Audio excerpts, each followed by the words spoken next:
Everyone, this is CA Tejal Kataria और आज हम लोग जो है अमेंडमेंट सारे के सारे देखने वाले हैं जो आप लोग के लिए दिसंबर 2022 attempt for CA foundation exam सारे एप्लीकेबल होंगे। जितने भी अमेंडमेंट्स आए हैं वो सारे के सारे सिर्फ एक एक्ट में आए हैं विच इज LLP एक्ट 2008, जो सबसे छोटा एक्ट था जिसमें से एक ही क्वेश्चन मुश्किल से एग्जाम में आता है। एंड इस बार जितने भी अमेंडमेंट्स हुए हैं वो सारे इसी पर्टिकुलर एक्ट में हुए हैं। और ये जो अमेंडमेंट वाला ये जो आपको दिख रहा है ये आप लोग को इस वीडियो के डिस्क्रिप्शन में भी इसका लिंक मिलेगा। एंड अगर आप चाहो तो ICAI के वेबसाइट पे भी रिलेवेंट अमेंडमेंट सारे एप्लीकेबल जो भी है आपको वो एक जगह पे उन्होंने डाले हुए हैं। तो लेट्स स्टार्ट। ये जो अमेंडमेंट्स है इसमें ये जो फर्स्ट कॉलम है जिसमें पहला जो प्रोविजन जैसे भी है आप लोग के एक्ट में जो हम लोगों ने पढ़ा हुआ है वो है, और जो चेंजेस आए हैं वो नए प्रोविजन में आए हैं। ओके, सबसे पहला यहाँ पर पहले कुछ ऐसा था नहीं, बट अब क्या किया है, ये जो पहला जो नया अमेंडमेंट है वो ये है कि LLP एक्ट में बहुत जगह पे ऐसा लिखा है it according to the Companies Act 1956। तो ये जो 1956 जो वर्ड था उसको हटा के उन्होंने 2013 सारी जगह पे रिप्लेस कर दिया है। ये पहला अमेंडमेंट है। दूसरा अमेंडमेंट जो आया है वो है बॉडी कॉर्पोरेट के डेफिनेशन में। एज सच ऐसा कोई अमेंडमेंट बड़ा नहीं है, बस यही देखना है। देखो यहाँ पर लिखा था section 3 of the Companies Act 1956। यहाँ पर क्या लिखा था, companies section 3 of companies Act 1956। अब जो बॉडी कॉर्पोरेट का डेफिनेशन है वो clause 20 of the section 2 of the Companies act 2013, मतलब 220 जो सेक्शन 2 क्लॉज 20 जो कंपनीज एक्ट 2013 का है, मतलब ही हम लोगों ने ये जो अमेंडमेंट देखा उसी का कंटिन्यूएशन है कि सारी चीजों पे उन्होंने जहां जहां पर 1956 था वहां पर 2013 को रिप्लेस किया है। बस उन्होंने इतना ही आपको बताया हुआ है। देखो यही चेंज है। अब आप लोगों को क्या करना है, आप लोगों ने जिस भी किताब से पढ़ा होगा वो आप खोलो। यूजुअली जो मेरे स्टूडेंट्स है मैंने उनको पूरा का पूरा जो पढ़ाया हुआ है वो मॉड्यूल से ही पढ़ाया हुआ है, और ये सारी चीजें आपको मॉड्यूल में सीक्वेंस में ही मिलेंगी। बॉडी कॉर्पोरेट के डेफिनेशन में जाओ, जहां पर वो चेंज है वहां पर उतना बस चेंज करके आगे आप लोगों को कंटिन्यू करना है। उसके बाद जो दूसरा डेफिनेशन चेंज हुआ है वो बिजनेस का हुआ है। हम लोगों ने देखा था business includes every trade, profession and service and occupation. ये हम लोगों ने देखा था। चेंज क्या हुआ है, यहां पर वर्ड ऐड हुआ है service and the occupation except any of the activity which the central government may by the notification exclude. आपको याद होगा तो जब हम लोग ये LLP एक्ट सीख रहे थे उस टाइम पे हम लोगों ने ये देखा था कि मैन्युफैक्चरिंग एक्टिविटी जो होती है वो LLP में इंक्लूड होगा, मतलब LLP के बिजनेस के डेफिनेशन में इंक्लूड होगा या नहीं होगा।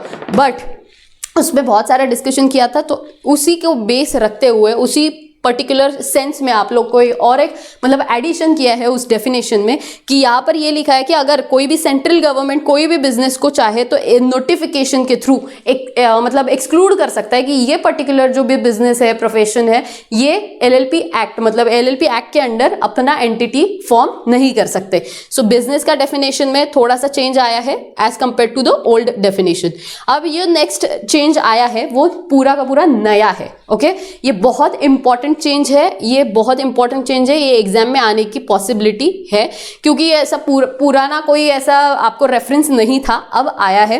क्या लिखा है देखो, पहले क्या था, पहले ऐसा कुछ नहीं था, बट कंपनीज एक्ट 2013 में आपने जैसे स्मॉल कंपनीज के बारे में समझा था वैसे ही यहाँ पर उन्होंने स्मॉल LLP का डेफिनेशन लाया है। स्मॉल LLP का मतलब क्या होता है, ध्यान से समझो। स्मॉल LLP मतलब जो भी स्मॉल LLP सेक्शन 2TA, ठीक है, सेक्शन 2 क्लॉज TA में दिया हुआ है। It means the LLP the contribution of which does not exceed 25 lakh rupees or such higher amount not exceeding 5 crore rupees as the case may be prescribed and the turnover of which as per the statement of accounts and solvency for the immediately preceding financial year does not exceed the 40 lakh or such higher amount not exceeding 5 crore as may be prescribed।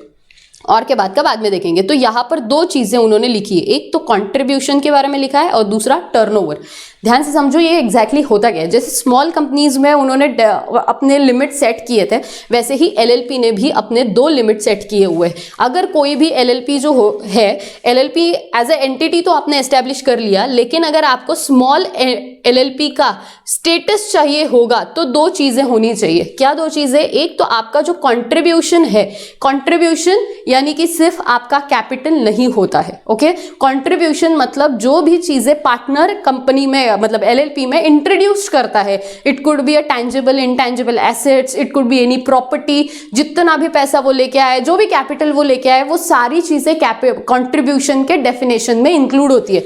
तो contribution जो है, contribution should not exceed 40 lakh rupees. यहां पर दिख रहा है, कहां पर गया, the contribution of which does not exceed 25 lakh rupees, sorry 25 lakh rupees and 25 lakh rupees और सच हायर अमाउंट एज में बी प्रिस्क्राइब्ड। और टर्नओवर का एक लिमिट डाला हुआ है 25 लाख रुपीज एंड एक टर्नओवर का उन्होंने लिमिट डाला हुआ है कि एंड जो टर्नओवर होता है, I hope you understand the meaning of turnover. Turnover जो होता है that should not exceed 40 lakh rupees. मतलब क्या, ये दोनों पहले तो ध्यान से समझो होता क्या है। ये जो कंट्रीब्यूशन है, यहां पर उन्होंने कोई प्रीसीडिंग ईयर का इस ईयर का ऐसा कुछ नहीं लिखा हुआ, लेकिन ये जो टर्नओवर है ये आपको लेना किसके थ्रू है, जो आप लोग सॉल्वेंसी स्टेटमेंट बनाते हो ना, अकाउंट्स एंड सॉल्वेंसी स्टेटमेंट जो आपको बनाना पड़ता है एज अ LLP, वो स्टेटमेंट के अकॉर्डिंगली जो आप प्रीसीडिंग ईयर का स्टेटमेंट बनाओगे, ध्यान से समझना, यहाँ पर दो चीजें इंपॉर्टेंट है। एक तो ये जो टर्नओवर है वो किसके अकॉर्डिंगली लेना है, तो अकाउंट्स एंड सॉल्वेंसी स्टेटमेंट जो आपने पिछले साल का बनाया है वो आपका 40 लाख को क्रॉस नहीं करना चाहिए, और जो आपका कॉन्ट्रीब्यूशन है वो 25 लाख को क्रॉस नहीं करना चाहिए। ये पहली चीज होगी। एंड लिखा हुआ है, ये ध्यान से समझना। ये दोनों कंडीशंस अगर फुलफिल होती है तो आज आपको स्मॉल LLP का स्टेटस दिया जाएगा। एंड सच हायर अमाउंट, और सच हायर अमाउंट का जो क्लॉज है अब वो समझो, यहां पर क्या लिखा हुआ है, 40 लाख रुपीज और not exceeding such higher amount which will be max to max 5 crore and इस सिचुएशन में है which should not be exceeding 25 crore. मतलब यहां पर है 25 CR और यहां पर है 5 CR। ये क्या है, ये जो 5 CR है एज में बी प्रिस्क्राइब, मतलब रूल्स में बताई गई चीजें होती है। तो ये जो 25 लाख रुपीज का कॉन्ट्रीब्यूशन है, अगर सेंट्रल गवर्नमेंट चाहे तो आगे जाके इसी 25 लाख को बढ़ा के वो 5 करोड़ तक लेके जा सकते हैं, बट मैक्स टू मैक्स उनके पास अथॉरिटी कितना है, सिर्फ 5 करोड़ करने का। देखो अगर आपको पता होगा जो 2013 कंपनीज एक्ट है एंड जो 1956 है, उसमें एक बहुत बड़ा डिफरेंस है कि रूल्स जो है वो 2013 में बहुत सारे हैं as compare to 1956। The only reason is कि रूल्स को अमेंड करना is quite easier as compare to the section में अमेंडमेंट लाना। तो यहां पर भी उन्होंने वही लिखा है कि अगर रूल्स में प्रिस्क्राइब किया जाएगा तो रूल्स में भी चेंजेस लेके आके, चेंजेस अगर आते हैं तो ये 25 लाख रुपीज चेंज हो सकते हैं एंड ये 25 लाख रुपीज सेंट्रल गवर्नमेंट चाहे तो चेंज करेगा, लेकिन मैक्स टू मैक्स उसके पास अथॉरिटी कितना होगा, 5 करोड़ तक का ही होगा। अभी रूल्स में कुछ भी स्पेसिफाई नहीं किया हुआ, तो आप लोग के लिए बस ये ध्यान रखना है कि 25 लाख रुपीज का कंट्रीब्यूशन एंड 40 लाख रुपीज से कम का टर्नओवर अगर है, दोनों भी कंडीशन फुलफिल होती है तो आपको एक स्मॉल LLP का स्टेटस दिया जाएगा, which means such other requirements as may be prescribed and fulfil such terms and condition as may be prescribed. As may be prescribed सीधी सी बात है, इसके अलावा जो कुछ भी रूल्स में दिया होगा वो आपको पूरा करना है, खत्म। तो ये स्मॉल LLP का इंपॉर्टेंट कॉन्सेप्ट था, सेक्शन नंबर के साथ अगर याद रहे तो बहुत अच्छी बात है। अब अगला जो चेंज हुआ है वो आया है डेजिग्नेटेड पार्टनर, जो कि सेक्शन 7 है। बहुत इंपॉर्टेंट सेक्शन है, जिसमें अगर आप देखते हो तो पहले जो क्लॉजेस है वो कुछ सिमिलर ही रखे हुए हैं, बट जो मेन चेंज आया है इसमें एक तो ये चेंज है कि यहाँ पर पहले जो था रेसिडेंट ऑफ इंडिया जो बोला गया था वो 182 डेज का था, अब उसे रेसिडेंट ऑफ इंडिया जो भी पर्सन इंडिया में जो है 120 डेज के लिए भी रहता है फिर भी उसको इन द फाइनेंशियल ईयर, तो उसको हम लोग रेसिडेंट ऑफ इंडिया बोल सकते हैं। ये ऑलरेडी ये पर्टिकुलर अमेंडमेंट एज सच नहीं होगा आपके बैच के लिए, क्योंकि मैंने पढ़ाते टाइम पे ही आपको 120 डेज के अकॉर्डिंगली ही पढ़ाया हुआ था, हम लोगों ने नए मॉड्यूल से ही ये चीज को सीखा है। तो आप लोग के लिए ये अमेंडमेंट एज सच नहीं है, बट ठीक है, ये 182 था पहले, अब 120 है। लेकिन यहां पर बहुत सारी चीजें ऐड हुई है। क्या क्या है, सबसे पहले subject to the provisions of subsection 1, if the incorporation documents specify who are the designated partner, such person shall be the designated partner on incorporation. मतलब जब इनकॉर्पोरेशन होगा उस टाइम पे आपको बताना होगा कि डेजिग्नेटेड पार्टनर कौन है, वो इनकॉर्पोरेशन में जिसका नाम होगा वही आपका डेजिग्नेटेड पार्टनर होगा। इसके बाद second, state that each of the partner from time to time of the LLP is to B designated partner, every partner shall be a designated partner. ये बहुत इंपॉर्टेंट चीज ध्यान से समझो क्या है कि ऐसा नहीं है कि आपने इनकॉर्पोरेशन को एक पार्टनर को एज ए डेजिग्नेटेड पार्टनर रख दिया तो पूरा लाइफ टाइम वही partner as a designated partner रहेगा, ऐसा नहीं है। डेजिग्नेटेड पार्टनर जो होगा वो बदल सकता है, and rather I would say बदलना ही चाहिए। क्यों? क्योंकि यहां पर वर्ड लिखा है कि every partner shall be a designated partner once in his, मतलब जो भी उनका जो भी रोल होगा, जितने भी टाइम स्पैन का होगा, उसमें एक बार तो एटलीस्ट शैल लिखा है तो एक बार तो एटलीस्ट वो डेजिग्नेटेड पार्टनर बनना चाहिए। Any of the partner may become a designated partner by and in accordance with the LLP agreement. Partnership का जो भी एग्रीमेंट होता है उसके अकॉर्डिंगली होगा, और वो पार्टनर ये ठीक है जो भी सीज भी होगा तभी भी एंड अपॉइंट होगा तभी भी। अगर आपको अपॉइंट भी करना है या सीज करना है किसी पार्टनर को एज ए डेजिग्नेटेड पार्टनर तो आपको एलएलपी के एग्रीमेंट के थ्रू जाना होगा, एलएलपी के एग्रीमेंट के अकॉर्डिंगली जाना होगा। An individual shall not become a designated partner in any of the LLP unless he has given his prior consent to act as such to the limited liability partnership in such form and manner as may be prescribed। कभी भी अगर कोई भी person as a designated partner appoint होता है तो उनका prior consent लेना इज मैंडेटरी। प्रायर कंसेंट, अगर उनका कंसेंट नहीं और आप उनको जबरदस्ती का डेजिग्नेटेड पार्टनर नहीं बना सकते। Every LLP shall file with the registrar, ये एक इंपॉर्टेंट पॉइंट है, ध्यान से समझो। Every LLP shall file with the registrar every individual who has given his consent to act as a partner, designated partner with in the as may be prescribed within the 30 days of his appointment। यहाँ पर timeline का game बहुत बड़ा है, तो जब भी आप लोग अपॉइंट करोगे, डीपी अपॉइंट हो जाएगा आपका, ये जैसे ही अपॉइंट हो जाएगा इसके बाद आपको 30 दिन का टाइम मिलेगा। इन 30 दिनों के टाइम में आपको क्या करना है, आपको रजिस्ट्रार को इन्फॉर्म करना है कि आप लोगों को रजिस्ट्रार को इन्फॉर्म करना है कि हम लोगों ने ये डेजिग्नेटेड पार्टनर को अपॉइंट किया है। शैल लिखा हुआ है, shall file with the registrar. An individual eligible to be the designated partner shall satisfy such condition and requirement as may be prescribe. जितने भी अदर कंडीशंस होंगी सेक्शन 7 में आप लोग को बहुत कम कंडीशंस या बहुत कम चीजें हैं जो आपको समझाई गई है आपके सिलेबस में। इसके अलावा आपको याद होगा तो मैंने क्वेश्चन भी डाला था आपके टेस्ट में, एंड वो बहुत ट्रिकी क्वेश्चन था जिसमें सब लोगों ने गलती करी थी। I hope you guys remember. आप लोगों ने सॉल्वेंसी के बारे में लिखा था, 6 मंथ्स का रेफरेंस दिया था, जबकि वो क्वेश्चन ऑल टुगेदर डिफरेंट मैंने बनाया था। तो आप लोग को ये समझना है कि आपको बहुत कम चीजें आपके सिलेबस में है, बट जितने भी कंडीशंस है सेक्शन 7 में दी हुई या डेजिग्नेटेड पार्टनर से रिलेटेड वो सारी की सारी फुलफिल करना जरूरी है। Every designated partner of a LLP shall obtain the DPIN, that is designated partner identification number, from the central government according to and the provisions of section 153 to 159 both the inclusive of Companies Act 2013 shall apply mutatis mutandis for the said purpose। मतलब क्या, जो section 153 है, 153 including section 153 से लेके 159 including these 2 sections, ये भी 2 section मतलब 153, 4, 5, 6, 7, 8, 9 ये जितने भी सेक्शंस है ये सारे के सारे sections related to the appointment of director of the company होता है। 2013 में जो भी डायरेक्टर की डिन नंबर अप्लाई, मतलब उसको डायरेक्टर आइडेंटिफिकेशन नंबर लेना पड़ता है, फिर वो डायरेक्टर कैसे अपॉइंट किया जाएगा, कैसे उसको हटाया जाएगा, वो बहुत सारी चीजें उसमें लिखी हुई है जो कंपनीज एक्ट में लिखा है। तो जो कंपनीज एक्ट में लिखा हुआ है वो सारी की सारी चीजें मुटाटिस मुटंडिस मतलब सेम जैसे वहां लिखा है वैसे के वैसे एलएलपी में भी अप्लाई होगा। तो हर डेजिग्नेटेड पार्टनर को DPIN नंबर लेना जरूरी है फ्रॉम द सेंट्रल गवर्नमेंट। ये बेसिक कुछ चीजें थी जो आपको समझनी है सेक्शन 7 में जो चेंजेस आए थे उसमें। तो सबसे पहले हम लोगों ने क्या क्या चीजें देखी अभी तक। सबसे इंपॉर्टेंट पहले तो 2000 जो भी 1956 था उसको रिप्लेस करके 2013 लेके आ गए। फिर बॉडी कॉर्पोरेट के डेफिनेशन में चेंज था, बिजनेस के डेफिनेशन में चेंज था। उसके बाद हमने स्मॉल एलएलपी देखा जिसमें भी कंट्रीब्यूशन 40 लाख से कम होगा एंड टर्नओवर जो होगा according to accounts and solvency statement of the preceding year का, उसमें जो अगर 25 लाख से 40 लाख से कम अगर आपका टर्नओवर होगा, ये दोनों कंडीशंस फुलफिल होती है तो आपको स्मॉल एलएलपी बोला जाएगा। उसके बाद हम लोगों ने ये देखा कि कैसे आप लोग जो चेंजेस है इसमें डेजिग्नेटेड पार्टनर में वो आप लोग कैसे डेजिग्नेटेड पार्टनर अपॉइंट होंगे।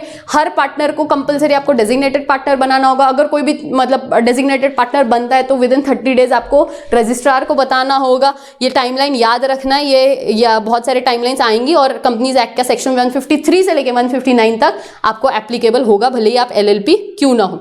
इसके बाद एक इंपॉर्टेंट सेक्शन आता है रजिस्टर्ड ऑफिस के रिगार्डिंग, जो कि होगा सेक्शन 13 में में जो चेंजेस आए हैं, पहले क्लॉजेस सेम में है, दूसरा थर्ड तीन क्लॉजेस सेम है, चौथा जो क्लॉज है उसमें थोड़ा सा चेंज है, यानी कि जो पेनल्टी का क्लॉज है, अगर रजिस्ट्रेड ऑफिस का जो सेक्शन है उसमें अगर आप लोगों ने कोई भी जो प्रोविजन है उसमें फुलफिलमेंट अगर आपने वो फुलफिल नहीं करी तो आप लोगों को क्या होगा, सेक्शन जो ये जो पर्टिकुलर सेक्शन है सेक्शन 13, इस सेक्शन का जो क्लॉज 4 जो सब सेक्शन 4 है, क्लॉज नहीं सब सेक्शन 4 है, उसकी अकॉर्डिंगली आपको पनिशमेंट मिलेगी। Earlier it was different, now it is different. क्या लिखा है, if the default is made in complying with the requirements of this section, यानी कि दिस सेक्शन मतलब कौन सा, सेक्शन 13 के रिक्वायरमेंट के accordingly the LLP and its every partner shall be liable to the penalty of ₹500 for each of the day, 500 rupees each of the day during which such default continues and it will be max to max subject to the maximum of 50K तक उसको वो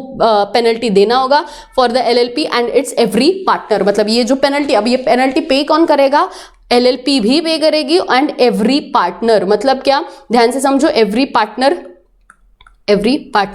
मतलब क्या, LLP अलग से देगा, हर एक अगर 4 पार्टनर है तो 4 पार्टनर अलग अलग से देंगे, तो 500 रुपये ABCD ऐसे करके 4 पार्टनर है तो 2000 रुपये सबसे आएंगे पर डे के। जब तक आप लोग डिफॉल्ट कर रहे हो तब तक आप पैसे देते रहो, जिस दिन डिफॉल्ट नहीं होगा उसके बाद आपको पेमेंट नहीं करना है। और ये जो कवर किया जाएगा, मतलब ये जो पैसा लिया जाएगा, ये मैक्स टू मैक्स कितना लिया जाएगा, 50,000 तक ही आपको एज अ पेनल्टी पे करना है। तो मैक्स टू मैक्स उतना पे करना है, ये आप लोगों को सेक्शन 13 में अगर आपने डिफॉल्ट किया तो आपको करना है। अब आते हैं अगले इस पे, अगला है सेक्शन 15 में जो चेंजेस लेके आने हैं। 15 में जो चेंजेस है वो ऐसे है कि आप लोगों का जो नाम का सेक्शन है, तो सेक्शन 15 में नेम क्लॉज है। नेम क्लॉज में क्लियरली लिखा हुआ है कि अगर आप लोगों मतलब LLP ने कभी भी अगर ऐसा कोई नाम रखा है कि सेंट्रल गवर्नमेंट को ऐसा लगता है कि वो अनडिजायरेबल है या फिर आइडेंटिकल है या रिसेंबल करता है किसी और के नाम से, किसी और LLP के या तो कंपनी के नाम पे, या फिर कोई रजिस्टर्ड ट्रेडमार्क है किसी और कंपनी का जो आप लोगों ने लिया है। मैंने आपको स्टारबक्स का एग्जांपल दिया था कि कैसे स्टारबक्स का सेम कंपनी का नाम लेके, मतलब सिमिलर कंपनी का नाम लेके चीजें हुई थी। तो आप लोगों को ये समझना है कि आप किसी भी दूसरे कंपनी का या फिर किसी भी दूसरे कंपनी के कोई ट्रेडमार्क का, कंपनी का कोई भी नाम अगर रिसेंबल भी करता है तो आप लोग वो नहीं ले सकते। अगर टाटा का, जैसे फॉर एग्जांपल टाटा का लोगो है ऐसा, राइट, ऐसा कुछ टाटा का लोगो है। अब मैंने क्या किया, ये जो टाटा का लोगो है इसकी जगह पे मैंने बस उल्टा कर दिया, इसको ऐसा कर दिया, या कुछ भी चेंजेस करके अब मैंने ये अपना लोगो बना दिया, तो ऐसा अलाउड नहीं किया जाएगा। अगर रिसेंबल करता है, रिलायंस इंडस्ट्रीज का नाम है, आपने बस थोड़ा बहुत चेंजेस करके आपका कंपनी का नाम रख दिया, नहीं चलेगा। रिसेंबल कोई भी नेम या कोई भी ट्रेडमार्क के अंडर कुछ भी ऐसा चेंज आता है या मतलब सेम सिमिलैरिटी दिखती है तो सेंट्रल गवर्नमेंट को चाहे तो वो आपको वो नेम मतलब जो आप लोगों को जो नेम चाहिए था अगर वो सिमिलर है तो फिर अलॉट नहीं किया जाएगा। एंड अगर ऐसा होता है, चलो मान लो सेक्शन 17 है जो इंपॉर्टेंट है, बहुत इंपॉर्टेंट है, स्टार मार्क करके रखना, change of the name of the LLP। क्या होता है, ध्यान से समझो, ये पूरा का पूरा सेक्शन ध्यान से समझना क्या होता है। ये बहुत सारी चीजें इसमें ऐड हुई है। यहाँ पर इतना ही बोला गया था कि अगर चेंज होता है जो section 15 and 16 not with standing anything in the section 15 and 16, ऊपर जो हम लोग नेम क्लॉज देख रहे थे उसमें जो भी लिखा है उससे हम लोग कोई मतलब ध्यान नहीं देंगे। हम लोग, हमारा सेक्शन जो होगा वो ओवर एम्पावर करेगा कि अगर कोई भी LLP है या कोई भी मतलब जो भी नाम उसने रखा है वो रिसेंबल करता होगा दूसरे LLP से या फिर कोई भी कंपनी से या कोई भी रजिस्टर्ड ट्रेडमार्क है उसके साथ, और अगर सेंट्रल गवर्नमेंट को ये इनएप्रोप्रिएट लगता है तो सेंट्रल गवर्नमेंट जो है वो डायरेक्शन दे सकता है टू दैट LLP कि बाबा आपको आपका नाम चेंज करना होगा। मतलब क्या, देखो अज्यूम करो आज जो है गलती से रजिस्ट्रार को मतलब रजिस्ट्रार ने नहीं देखा और आपको अलोकेट कर दिया वो नाम, जो भी आप लोग को नाम चाहिए था वो आप लोग को अलोकेट कर दिया। अब अलोकेट होने के बाद आपको वो नाम मिलने के बाद समझा कि यार ये सेम कंपनी का नाम ऑलरेडी कहीं और है रजिस्टर्ड, अब कहीं और रजिस्टर्ड है आप लोगों के पास, अब सेम नाम की वजह से अब दिक्कत होगी, सब लोग कंफ्यूजन होगा या मे बी उस नाम के गुडविल का फायदा आप लोगों को मिल सकता है। इसीलिए क्या होगा, इस दिन जिस भी दिन आप लोग को अलॉट हुआ है या अगर गवर्नमेंट को पता चल जाता है तो सेंट्रल गवर्नमेंट जो है आपको डायरेक्ट करेगा एंड उसके विद इन 3 मंथ्स आपको क्या करना है, इसके विद इन 3 मंथ्स आपको डायरेक्शन दिया जाएगा कि आपको आपका नाम जो है वो चेंज करना पड़ेगा। कंपलसरी आपको with in the 3 months of the central governments direction आपको नाम चेंज करना मैंडेटरी है। और अगर आप लोगों ने ये जो नाम है ये चेंज नहीं किया with in the 3 month central government ने आपको डायरेक्शन देने के बाद, तो फिर सेंट्रल गवर्नमेंट चाहे तो वो खुद से ही वो नाम आपको चेंज करके दे सकता है। सेंट्रल गवर्नमेंट बोलेगा आप चेंज नहीं करना चाहते, ठीक है कोई प्रॉब्लम नहीं, हम आपका नाम चेंज करेंगे। वो कॉम्बिनेशन बना के उनके पास जो भी डेटा है उसके बेसिस पे आपको जो भी चाहिए वो नाम एलोकेट करके दे देंगे। अब ध्यान से समझना, अगर ऐसा होता है कि आप लोगों ने यहाँ पे नाम जो है वो चेंज नहीं किया है, ठीक है, अब सेंट्रल गवर्नमेंट ने आपको नया नाम दिया, अज्यूम करो यहाँ पर नया नाम दिया, अब आपको लगता है ये नाम हमको नहीं चाहिए, आपको ये जो नया नाम आएगा ना, ये जो नया नाम आएगा यहाँ पर न्यू नेम, ओके, ये जो न्यू नेम आएगा इसी नाम से आपको सर्टिफिकेट ऑफ इनकॉर्पोरेशन भी नया इशू किया जाएगा। अब आपको ऐसा लगता है कि यार ये नाम मुझे नहीं पसंद, तो आप चाहो तो वापस से इस नाम को चेंज करने के लिए अप्लाई कर सकते हो अकॉर्डिंग टू द सेक्शन 15, 16, 17 को सारे जो भी सेक्शन है नेम से रिलेटेड उन सारे प्रोविजंस को फुलफिल करके आप वापस से नेम चेंज का मतलब एप्लीकेशन कर सकते हो। बट वो तब होगा अगर आपने यहाँ पर खुद से बोल के करा है तो ठीक है, अगर आप खुद से नहीं कर रहे तो हम सेंट्रल गवर्नमेंट बैठे हुए, हम सारे प्रोसीजर करेंगे, हम ही नाम अलोकेट कर देंगे, हम ही आपको नया सर्टिफिकेट ऑफ इनकॉर्पोरेशन देंगे। आपको जम रहा है तो ठीक है आप कंटिन्यू करो, नहीं पसंद है वो नाम तो आपको वो नाम चाहिए तो वापस से आप चेंज कर सकते हो। मगर ये जो भी होगा, अगर सेंट्रल गवर्नमेंट आपको डायरेक्ट करेगा कि यार आपका जो नाम है वो अनडिजायरेबल है या रिसेंबल करता है किसी और कंपनी के नाम से, तो जो कोई और कंपनी होगी जिसके नाम से आपका नाम सेम है, तो उस कंपनी ने आपको मतलब उस कंपनी ने सेंट्रल गवर्नमेंट को या रजिस्ट्रार को विद इन द 3 ईयर्स, किधर गया वो clause, 3 years with in the period of 3 years from the incorporation और registered change in the name of the LLP, ये कंपलसरी आपको बताना होगा। मतलब ये जो भी एप्लीकेशन करना है, जो भी रजिस्टर्ड ट्रेडमार्क के थ्रू होगा या प्रोप्राइटर को ऐसा लगता है कि किसी और का ट्रेडमार्क आप लोग ले रहे हो, तो फिर आप लोग को क्या करना पड़ेगा, आप लोग को विद इन 3 ईयर्स में बताना होगा। मतलब मैंने आज कंपनी इनकॉर्पोरेट कर ली, ठीक है, उसी नाम से मैं 3 साल हो गए मेरी कंपनी चला रही हूँ, अब 3 साल के बाद कोई आके ये नहीं आपको डायरेक्शन इशू कर सकता कि आपको नाम चेंज करना पड़ेगा। 3 साल से कोई प्रॉब्लम नहीं है, आगे भी कोई आप लोग उसके अगेंस्ट कोई एक्शन नहीं ले सकते। जैसे हम लोग टाइम बार्ड डेट जिसको हम बोलते हैं, आप लोगों को याद होगा टाइम बार्ड लिमिटेशन एक्ट हमने सीखा था। टाइम बार्ड डेट, एक बार डेट इनकर हो गया 3 महीने 3 साल तक पैसा आया तो ठीक है, वरना लॉ के अकॉर्डिंगली आप कुछ नहीं कर सकते पैसा वसूल करने के लिए। सेम है, 3 साल तक का टाइम है, 3 साल में अगर आपने इन्फॉर्म कर दिया कि ये चेंज है, ये हमारे कंपनी के नाम से सेम है, सिमिलर है, रिसेंबल करता है, चेंज करने लगाओ, तो फिर इन दैट सिचुएशन या हमारे ट्रेडमार्क को ये सेम रख रहे हैं, हमारा ट्रेडमार्क जैसे है वैसे इनका ट्रेडमार्क है, तो फिर विद इन 3 ईयर्स ही बताना होगा। अगर नहीं बता पाए तो वो कंपनी उसी नाम के साथ कंटिन्यू कर सकती है, उसी ट्रेडमार्क के साथ कंटिन्यू करेगी। Is that clear? अब where the LLP change its name and obtains the new name under subsection 1, it shall be within the 15 days from the date of such change give the notice of change to the registrar along with the order of CG, who shall carry out the necessary changes in the certificate of incorporation, and within the 30 days of such change in the certificate of incorporation such limited liability partnership shall change its name in the LLP partnership agreement also। अब इतने सारे timeline आए, आपको समझ में नहीं आया होगा तो 1 by 1 हम लोग समझेंगे, सारे के सारे टाइमलाइंस 1 by 1 कवर करते हैं। ये स्पेशली ये जो क्लॉज है ये आपको क्लॉज 2 जो सब सेक्शन 2 जो है वो आपको समझना होगा। क्या लिखा है देखो ध्यान से, क्या लिखा हुआ है। अगर ऐसा होता है कि आप लोग का नाम चेंज हो गया, तो आप लोग का नाम चेंज होने के बाद आपको विद इन 15 डेज में क्या करना होगा, विद इन 15 डेज आपको जिस भी दिन चेंज होगा उसके विद इन 15 डेज नोटिस देना है। किसको नोटिस देना है? रजिस्ट्रार को, सेंट्रल गवर्नमेंट के ऑर्डर के साथ। सेंट्रल गवर्नमेंट ऑर्डर देगा, उसके आपको क्या करना है, उसके आपको विद इन 15 डेज आपको बताना है रजिस्ट्रार को कि हमने नाम चेंज किया है। जैसे ही आप लोगों ने अलॉन्ग विद द लेकिन सीजी का ऑर्डर, और जैसे आप लोग वो सारी चीजें सबमिट कर दोगे तो रजिस्ट्रार का काम है कि वो आपको नया certificate they with in 30 days जब भी आप एप्लीकेशन करोगे। So how this cycle goes, ध्यान से समझना। सबसे पहले आएगा कि आप लोग का एक तो आप लोगों ने बिजनेस एस्टेब्लिश किया। अब अगर बिजनेस एस्टेब्लिश किया है, 3 साल हो गए, फिर पता चला, कोई कुछ भी नहीं कर सकता। 3 साल से पहले ही पता चल गया, ठीक है, यहाँ पर बिजनेस आया है, आपका बिजनेस एस्टेब्लिश हुआ और आपको सर्टिफिकेट ऑफ इनकॉर्पोरेशन मिल गया। अब आपको किसी को पता चल गया तो सेंट्रल गवर्नमेंट ने आपको डायरेक्शन दे दिया, विद इन 3 ईयर्स ही हुआ ये। 3 साल के बाद कोई कुछ नहीं कर पाएगा, 3 साल से पहले पता चल गया। अब सेंट्रल गवर्नमेंट ने जैसे ही डायरेक्शन दिया, 3 मंथ्स का टाइम है, इसमें आपको क्या करना है, नाम को बदलना है। आपने उस डायरेक्शन को फुलफिल किया खुद से तो ठीक है, नहीं सम अप हो रहा है, ध्यान से समझना। 3 महीने में आपको बताया है चेंज करना है, आपने खुद से किया ठीक है, नहीं किया सेंट्रल गवर्नमेंट अपना खुद का करेगा, अपने खुद की मर्जी से नाम चेंज करके आपको दे देगा, आपको चेंज कर, फिर उसके बाद आपको नहीं पसंद वो आपका प्रॉब्लम, आप वापस से चेंज का एप्लीकेशन करो।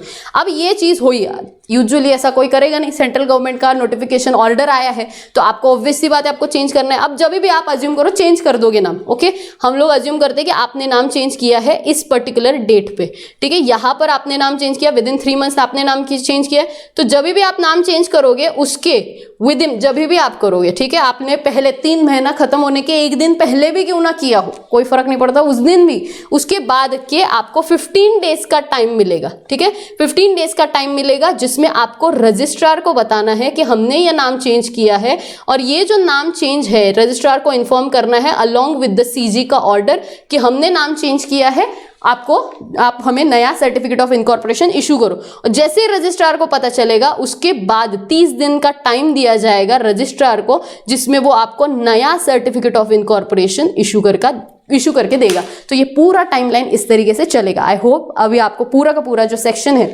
क्लॉज 1 एंड 2 ये समझ में आ गया होगा। इसके बाद और चीजें क्या होंगी, if the limited liability partnership is in default in complying with any of the direction given in subsection 1, मतलब 3 महीने में बताया आपने नहीं किया, the CG shall allot the new name, CG अपने मर्जी से नया नाम दे देगा, as may be prescribe the registrar shall enter in the new name in the registrar, LLP के रजिस्ट्रार में भी रजिस्ट्रार नाम लिख देगा, नया इनकॉर्पोरेशन सर्टिफिकेट दे देगा, एंड उसके बाद अगर आप चाहते हो तो आप लोग को ओरिजिनल प्रोविजन जैसे है सेक्शन 16 के, अगर आपको वो नाम नहीं पसंद तो आप लोग को कोई रोकेगा नहीं, आप वापस से प्रोसीजर फॉलो करो, नया नाम लो। इस तरीके से पूरा सेक्शन बताया है।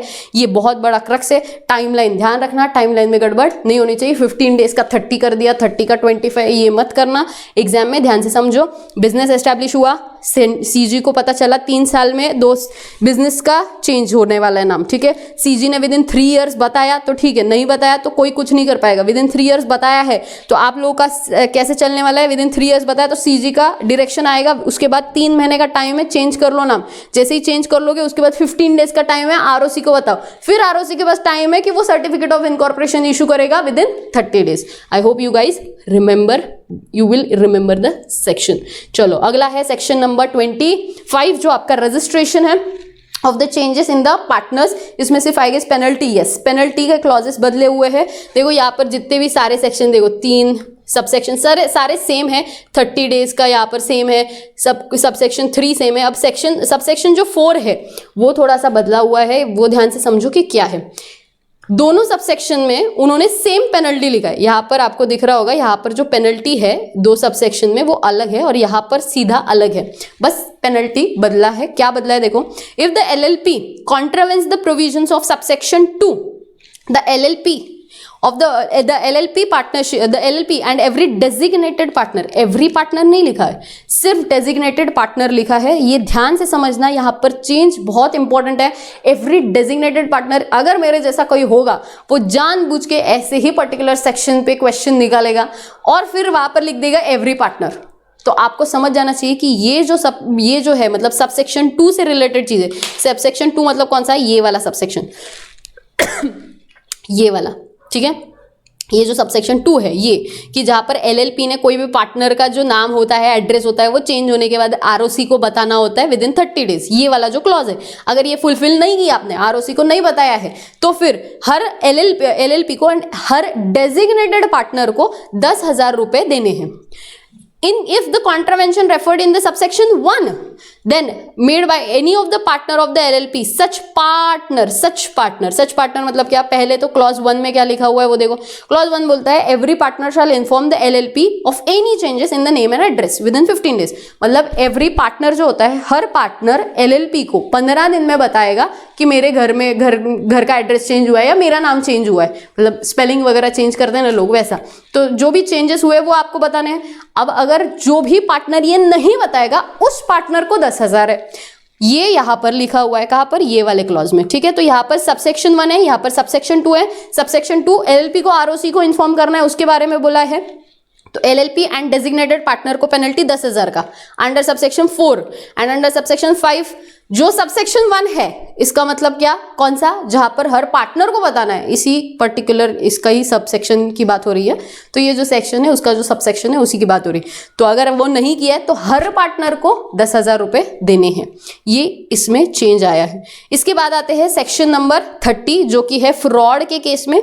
फ्रॉड के केस में भी पेनल्टी का ही क्लॉज है। पहले अगर कोई फ्रॉड करता था तो उसको 2 साल की जेल होती थी, अब उन्होंने 5 साल की जेल की है। 2 साल नहीं है, अब 5 साल है, बस इतना ही चेंज है। 5 years penalty will be the same, penalty में चेंज नहीं है, पेनल्टी सेम है, लेकिन 2 साल की जगह 5 साल की जेल है। ये चेंज बहुत बड़ा है। इसके बाद आते हैं सेक्शन नंबर 34 जिसमें अकाउंट्स मेंटेन करने हैं। अकाउंट्स में भी पेनल्टी का ही क्लॉज, यस पेनल्टी का ही क्लॉज चेंज किया गया है। देखो यहाँ पर जो है 5 ही सबसेक्शन थे, यहाँ पर 5 और 6 अलग अलग है। There is difference, why, because यहाँ पर ये जो सबसेक्शन है उन्होंने ये अलग किए हैं। अब सबसे पहले तो समझते ऊपर के जो सबसेक्शन है वो क्या क्या है बोलते हैं। ओके, सबसे पहले क्या लिखा है, मेंटेनेंस करना है बुक्स का। ठीक है, सेक्शन 34 ने क्या बोला था कि आपके जो बुक्स है, सबसेक्शन 1 क्या बोलता है, पहले आपके जो बुक्स है वो प्रॉपरली होने चाहिए। देखो ओल्ड में अच्छे से लिखा है तो हम लोग ओल्ड में देखते हैं कि कैश बेसिस पे होना चाहिए, एक्रूअल सेम है, सब कुछ सेम पॉइंट्स है यहाँ पर। कैश बेसिस पे, एक्रूअल बेसिस पे करना है, double entry book keeping system से करना है, रजिस्टर ऑफिस में रखो, ये सारी चीजें सेक्शन 1 में लिखी है, सबसेक्शन 1 में। सबसेक्शन 2 में लिखा है कि आपको 6 मंथ्स में जो सॉल्वेंसी स्टेटमेंट होता है ना, अकाउंट्स एंड सॉल्वेंसी स्टेटमेंट, वो आपको देना है with in 6 months of the last financial year का। ये आपको ये बनाना है, ये सबसेक्शन 2 में लिखा है। ये बनाने के बाद आपको रजिस्ट्रार को देना है, ये लिखा है सबसेक्शन 3 में। अब रजिस्ट्रार को देने के बाद नेक्स्ट आता है सबसेक्शन 4। सबसेक्शन 4 में लिखा है कि सेंट्रल गवर्नमेंट चाहे तो मतलब एग्जाम्पशन दे सकता है। ये 4 चीजें ऊपर लिखी है। अभी सबसे पहले ये जो भी पेनल्टी है वो सिर्फ और सिर्फ सबसेक्शन 3 वाले क्लॉज के लिए, मतलब कौन सा, ये वाला जहां पर सॉल्वेंसी स्टेटमेंट रजिस्ट्रार को देना था। तो साइड पे लिख के रखो, ये जो सबसेक्शन ये किसके लिए है, सॉल्वेंसी स्टेटमेंट जो आपको रजिस्ट्रार को सबमिट करना है और आपने वो नहीं किया है, इसके लिए ये पेनल्टी है। और ये बचे हुए बाकी जितने भी क्लॉज है उसके लिए। तो क्या लिखा है, क्या पेनल्टी है, देखो दिस कहा गया, हाँ, the LLP which fails to comply with the provisions of subsection 3 such LLP and its designated partner, LLP and its designated partner, सिर्फ डेजिग्नेटेड है, shall be liable for the penalty of ₹100 rupees per day, each day. ठीक है, each day which during which such failure continues subject to the maximum, इसमें भी maximum दिया है, maximum कितना है, मैक्सिमम द LLP पार्टनरशिप के लिए क्या लिखा हुआ है, maximum of ₹1 lakh for LLP and maximum of 50,000 for every partner. Same नीचे भी लिखा हुआ है 25 कहा गया, punishable which shall not be less than the 25,000। नहीं, यहाँ पर थोड़ा सा अलग लिखा है कि यहाँ पर जो बचा हुआ है थोड़ा कम किया था, राइट, थोड़ा सा कम किया है। Any of the LLP which shall fail to comply with the provisions of subsection 1 to 4, such LLP shall be punishable with a fine which shall not be less than the 25,000 rupees, but which may be extended up to 5 lakh, and every of the designated partner। तो again यहाँ पर भी सिर्फ DP है, यहाँ पर भी I should write only DP।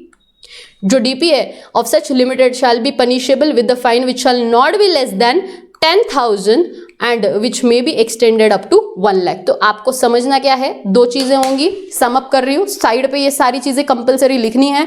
Subsection 3 जो बात कर रहा है वो सिर्फ और सिर्फ solvency statement, accounts and solvency statement जो आपको रजिस्ट्रार को देना है उसके बारे में है। अगर वो नहीं किया तो 100 रुपीज पर डे का पेनल्टी होगा, but subject to 1 lakh rupees max to max LLP को पे करना है एंड डेजिग्नेटेड पार्टनर जो है वो 50,000 रुपए तक देगा। मतलब आप लोगों ने अज्यूम करो आप 6 महीने दे नहीं रहे, आप लोग 10 साल, मतलब 10 साल ज्यादा हो गए, 1 साल दे नहीं रहे, तो 100 कर करके भी आपको कितना पेनल्टी लगाएंगे, तो मैक्स टू मैक्स 1 लाख तक as a LLP and as a designated partner 50,000 तक का। अगर आपने 1 to 4 जो बचे हुए सब क्लॉज है, बचे हुए सबसेक्शंस है, अगर उनको फुलफिल नहीं किया है तो फिर LLP मैक्स टू मैक्स 25,000 तक, 25,000 minimum and max to max 5 lakh तक। एंड जो पार्टनर है, हर डेजिग्नेटेड पार्टनर है, वो मैक्स टू वो minimum 10,000 and max to max आपको 1 लाख तक का ही पेनल्टी लगा सकता है। कौन लगाएगा, ये सारी चीजें लॉ लगा रहा है। ओके अब उसके बाद आते हैं ये वाला नया न्यूली इंसर्टेड सेक्शन है, ये ज़्यादा important examination point of view से नहीं लगता है मुझे,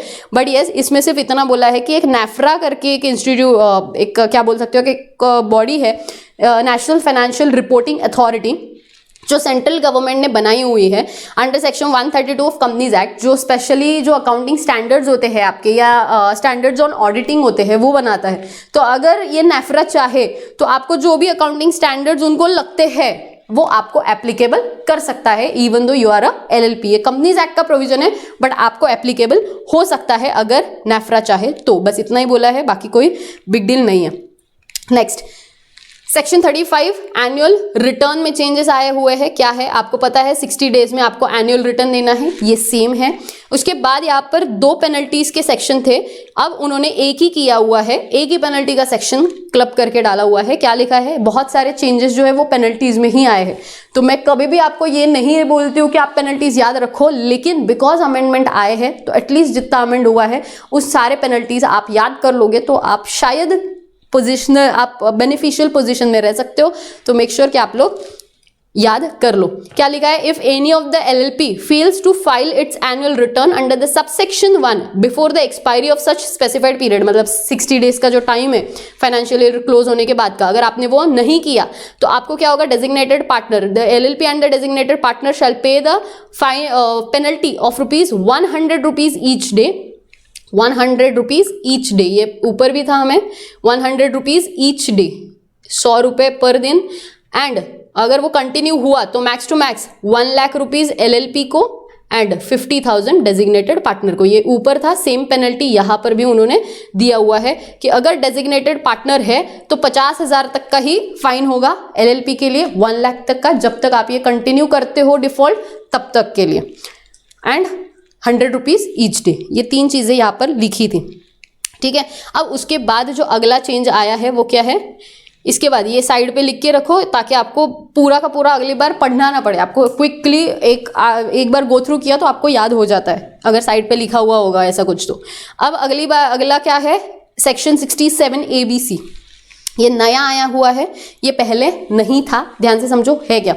आप लोगों के लिए स्पेशल कोड्स आएंगे। स्पेशल कोड्स मतलब क्या, कंपनीज एक्ट में जैसे इतने, देखो इंडिया है, इंडिया में बहुत सारे लॉज के होते रहे, मतलब बहुत सारे केसेस होते रहते हैं, किसी ने ये किया, किसी ने मारापीटी की, किसी ने फ्रॉड किया, किसी ने ये किया, किसी ने वो किया, बहुत सारे केसेस है।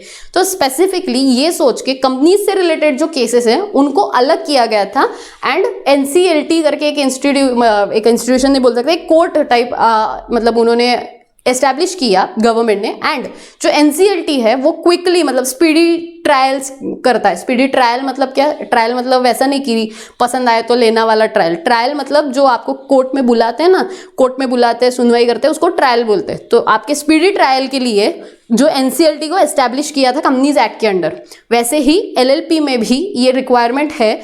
इसलिए ये LLP, क्योंकि आजकल LLP बहुत सारे एस्टैब्लिश हो रहे हैं, इसीलिए ये नया सेक्शन लाना पड़ा, सेक्शन 67A, जहां पर स्पेशल कोर्ट्स अप्लाई एस्टैब्लिश करे जाएंगे, अप्लाई नहीं, स्पेशल कोर्ट्स एस्टैब्लिश करे जाएंगे।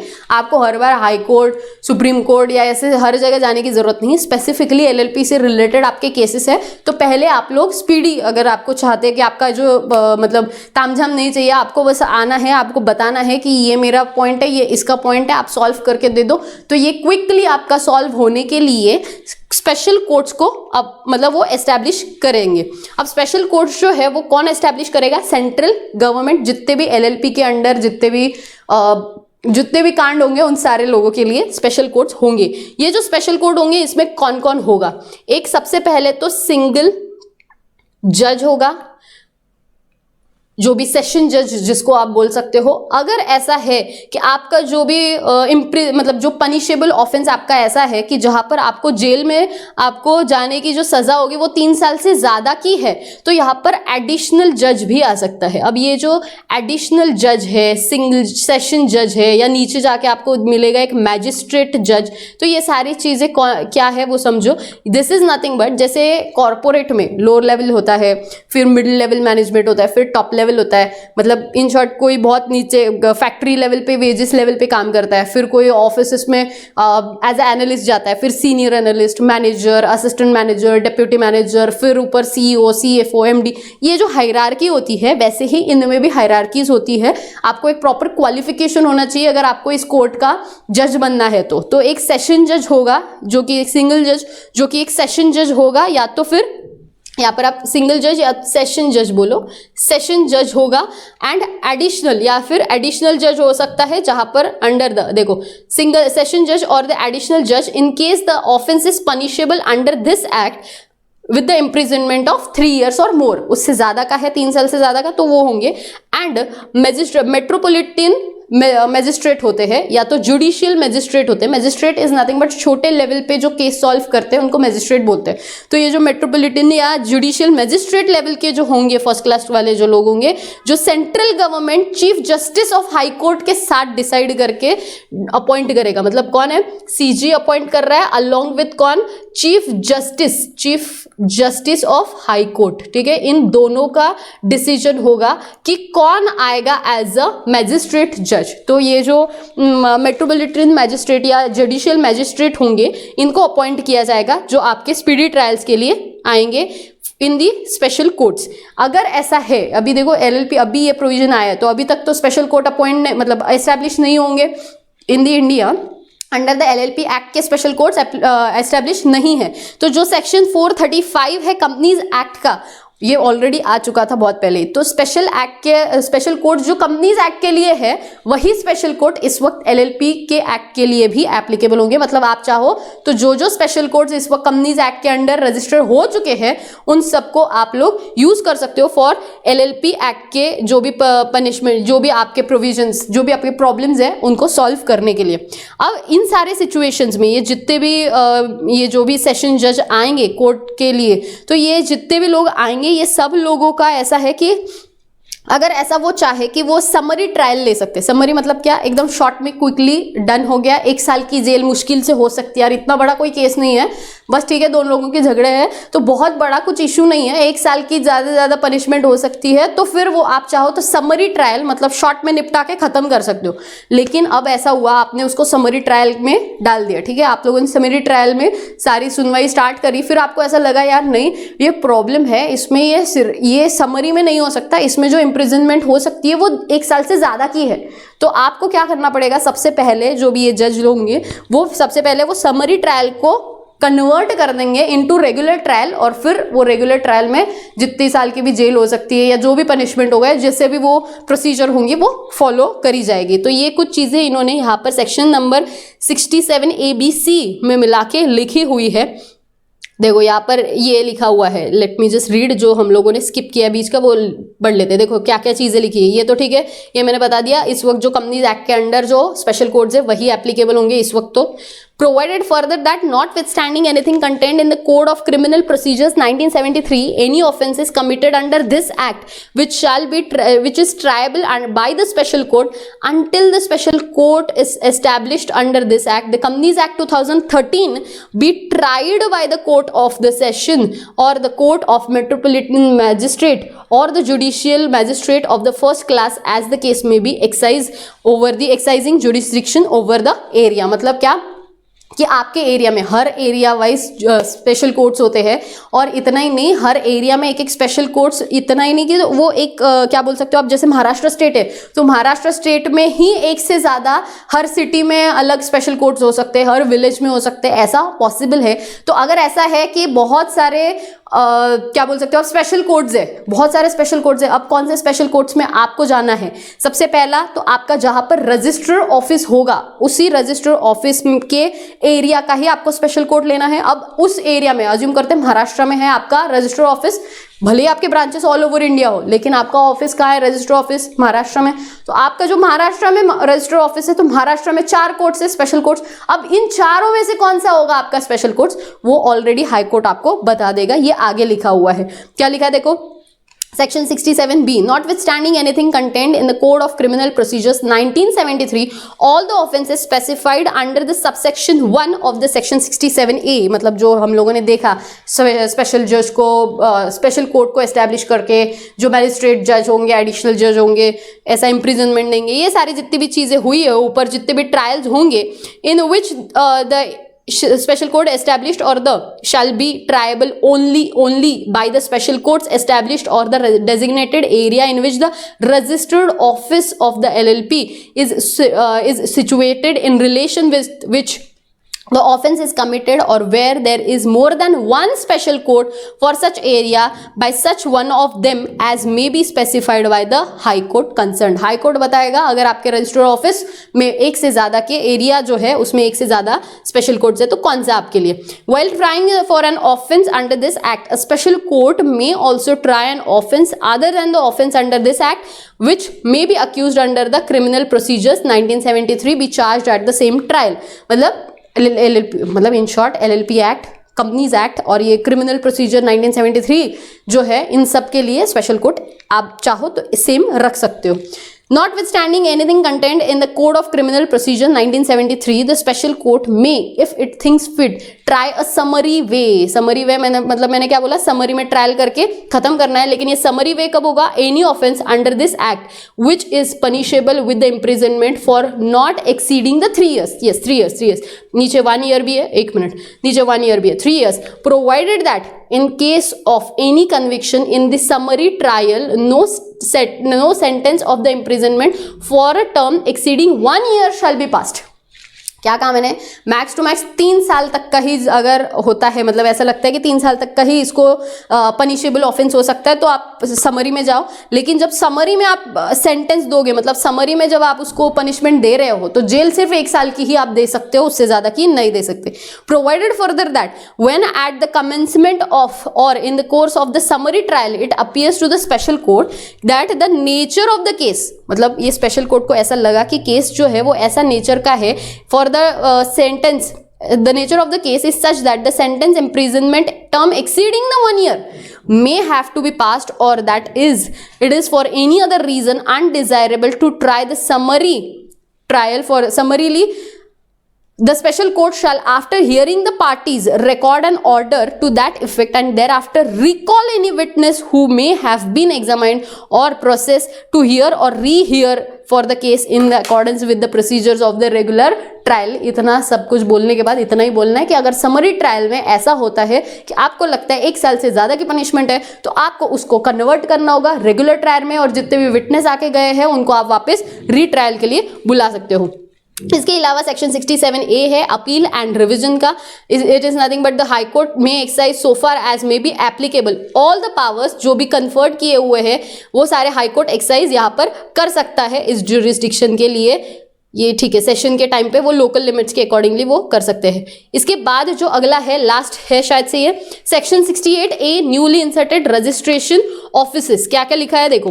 For the purpose of exercising such powers of and discharging such functions as are conferred on the central government by or under this act or under rules made thereunder, and for the purpose of the registration the LLP under this act the central government may by the notification establish the number of registration offices at the such place and thing as may be fit, specify the restrictions. Nothing but simple है, इतना पढ़ने की ज़रूरत नहीं है, बहुत सीधी सी बात है. रजिस्ट्रेशन ऑफिस से रिलेटेड है. अज्यूम करो रजिस्ट्रेशन ऑफिस जो है वो एक ही जगह पे आज एस्टैब्लिश करके हो गया तो यही रजिस्टर्ड ऑफिस आपका पूरी ज़िंदगी भर, मतलब कंपनी की ज़िंदगी जितनी भी चलेगी सालों साल तब तक हो ज़रूरी नहीं.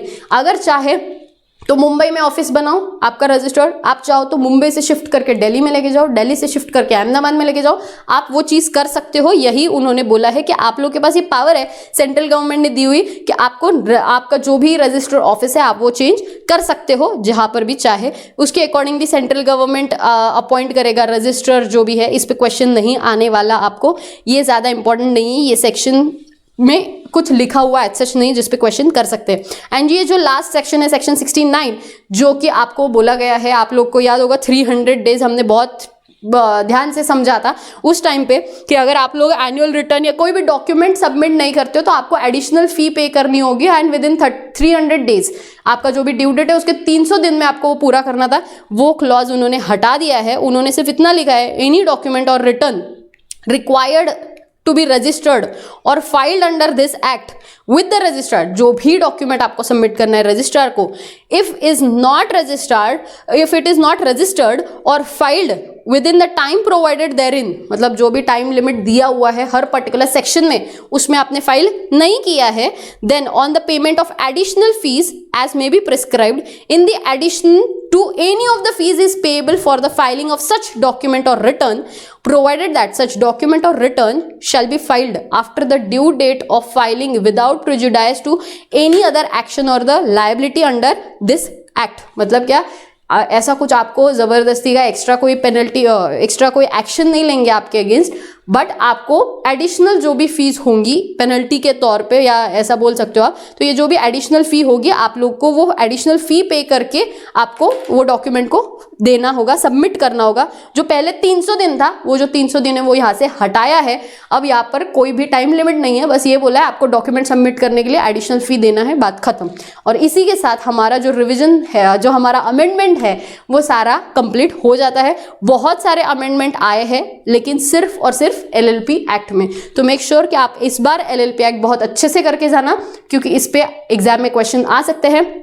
ये जो भी अमेंडमेंट है इसका जो लिंक है वो मैंने डिस्क्रिप्शन में डाला हुआ है, एंड इसके साथ साथ मैंने और एक 2-3 मिनट का 5 मिनट का मैक्स टू मैक्स और एक सेशन डाला हुआ है जिसमें मैंने आपको ये दिखाया है कि जब आप लोग को MCQ, देखो आप पहली बार अगर जा रहे हो एग्जाम को CA फाउंडेशन के, तो आपको पता नहीं है कि कैसे आपका आंसर शीट होते हैं, तो उसका स्पेसिमेन जो है वो इंस्टीट्यूट ने इशू किया है। एक सेशन है जिसमें 2-5 मिनट का होगा मुश्किल से, आप लोग वो देख लेना, जिसमें आपको एटलीस्ट आइडिया आ जाएगा कि आपका जो आंसर शीट है MCQ का वो कैसा आने वाला है।